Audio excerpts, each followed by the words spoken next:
Nigeria, where the Naira nosedived to 400 to the dollar on the black market on the 5th of August. That's the lowest level seen in any of the currency markets since the central bank floated the Naira in late June. On the official interbank market, however, the Naira ended the day at 316 to the greenback, with trades worth $12.63 million concluded. The Naira has fallen steadily on the black market this week after opening at 381 on Monday in the black market. Traders say dollar demand has been pretty high from individuals traveling abroad for their summer holidays. Dollar liquidity remains thin despite the central bank hiking interest rates last week and mopping up the Naira in a bid to shore up debt yields as well. Let's figure out exactly what's going on over there. Buba Gashinbaki is an economic policy consultant. He joins us now live from Abuja. Thank you very much for your time, sir. From your perspective, from the information you've gathered, what's driving sentiment around the Naira on the black market to push it down to 400 to the dollar? Yeah, thank you very much. First of all, the sentiment around the Naira is building because of, first, the 41 banned items are still there on the list. They are putting additional pressure on the Naira in the parallel market. In addition to that also, this is the season for Hajj, which is a major operation in Nigeria. The pilgrims, the Saudi era. And therefore, there is so much pressure currently on the parallel market because there is serious lack of liquidity in the interbank market. Indeed. Speaking of that particular thing that you mentioned, we'll come back to the aspect of the Hajj in just a moment. But the central bank also did crack down on international money transfer operators this week. Let's start with that. What exactly triggered such a blanket ban? After all, this is an industry that brings in over $20 billion into Nigeria every year. Yeah, the central bank first responsibility is to guarantee financial system stability. According to the central bank, they argue that most of the crackdown was basically because a lot of the international money transfer operators are unregistered, or they were operating through shell companies in Nigeria. And in addition to that, there is also the question of doing the transfers in hard currency, that means in dollars, and then paying Nigerians in Naira.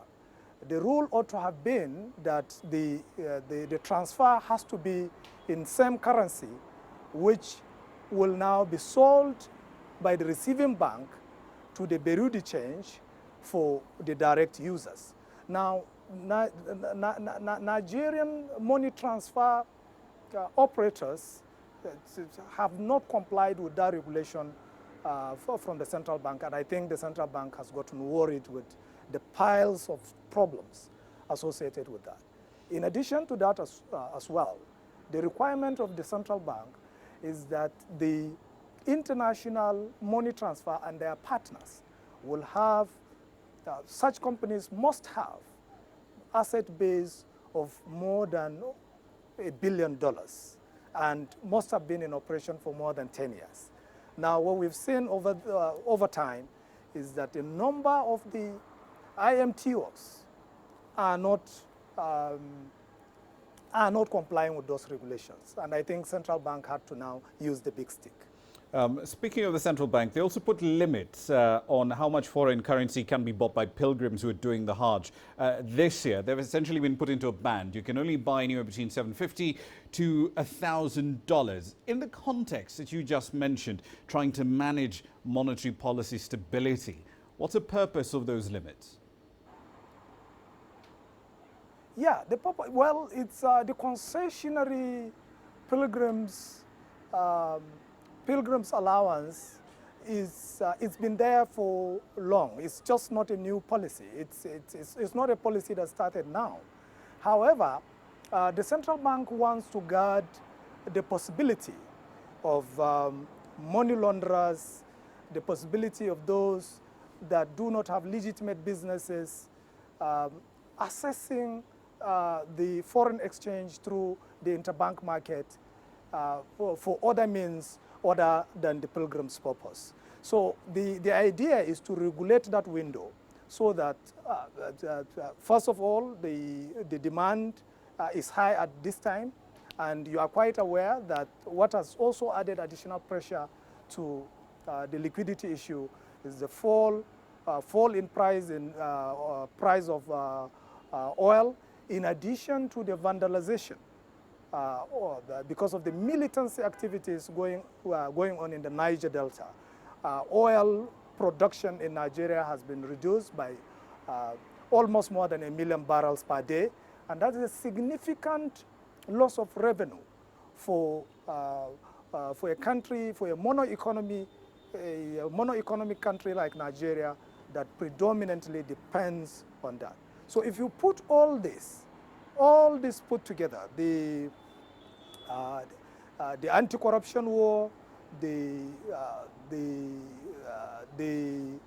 fall in the price of oil, the militancy activity that has reduced significantly, perhaps by half, the production level of Nigeria, in addition to the ban, the 41 items that are still on the importation ban. These are all things that modeled up the liquidity challenges of foreign exchange in the Nigerian interbank market, and of course in the parallel market. Indeed. In addition to this, though, I'll have to interrupt there, Mr. Gishinbaki. I'll have to interrupt there. I'm sorry, we're running out of time for this, but thank you very much for your input. We appreciate it. That was Buba Gishinbaki. He's an economic policy consultant. He was speaking to us live, of course, from Abuja.